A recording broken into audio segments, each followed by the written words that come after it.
I'm going to talk today about keeping a journal and how it can benefit you.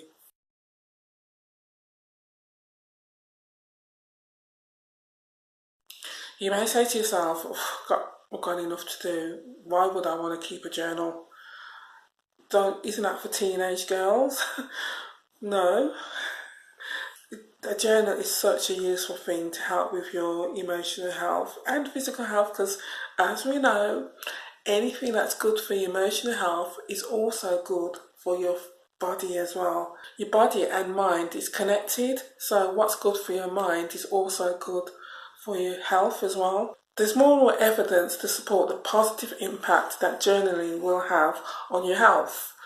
For instance, there's a researcher called James Pennebaker, I hope I pronounced it properly, from Texas University, who reports that journaling strengthens the immune system. It also decreases symptoms of rheumatoid arthritis and asthma as well.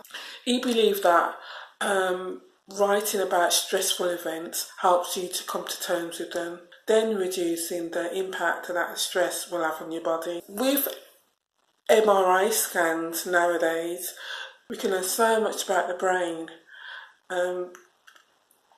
I've read a bit about, I wouldn't say I'm an expert in any sort of way, a bit about the left and the right hemispheres of the brain. The left hemisphere is responsible for rationale, when we're rational, when we're objective, when we're analytical, when we're doing mathematics, whereas our right side of the brain is responsible for when we're creative, when we're emotional, our intuition.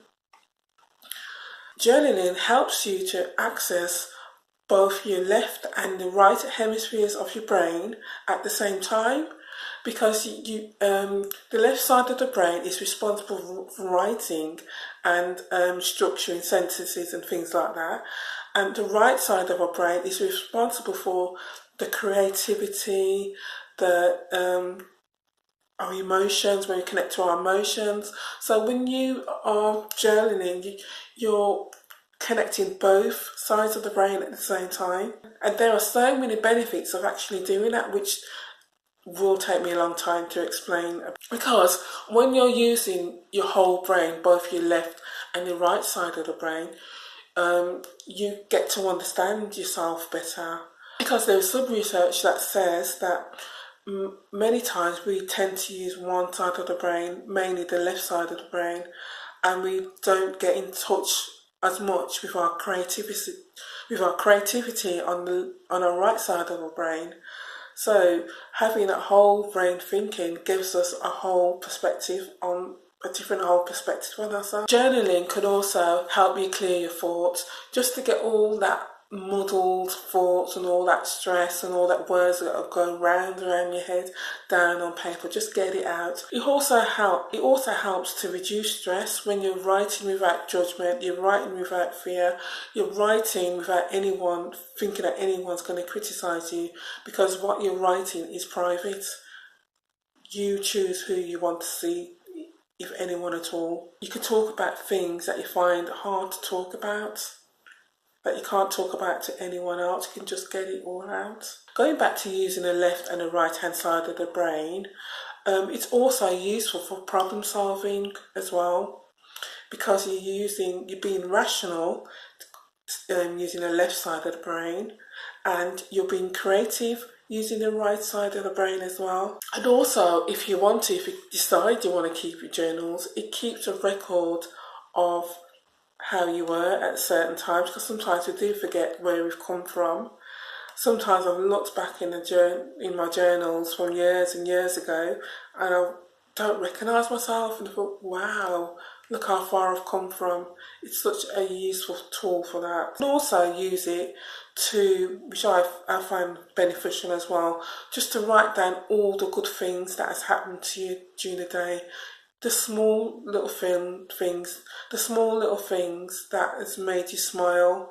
Could even be that you've had a nice drink, you've had a nice meal, you could have gone for a nice little walk in the park, it could have been a nice sunny day. Whatever that's happened in your day that put a smile on your face. Just write it down. So where do you start? Well, it starts from getting yourself a nice little notebook, isn't it? I'd like to get a really pretty little one, really nice and colourful, nice and bright, nice and cheerful, that when I pick it up I think, oh, this is nice. But that's up to you. You can get an expensive one if you want. You don't need to spend a lot of money if you don't want to. There are some in a pound shop in the UK or the dollar shop everywhere else around the world. Try and do it every day if you can, just before you go to bed. It helps you to get rid of the difficulties of the day. Don't discriminate what you're writing. Don't worry about your grammar. Don't worry about your sentences and your punctuation. Your English teacher's not reading this. If you do keep a journal, let me know. That'd be interesting to read what you do for your journal as well. So other people would be interested as well to read your comments too. I hope you enjoyed my video. Comment, like and share with your friends. And if you're new here as well, don't forget to subscribe, and I'll see you soon.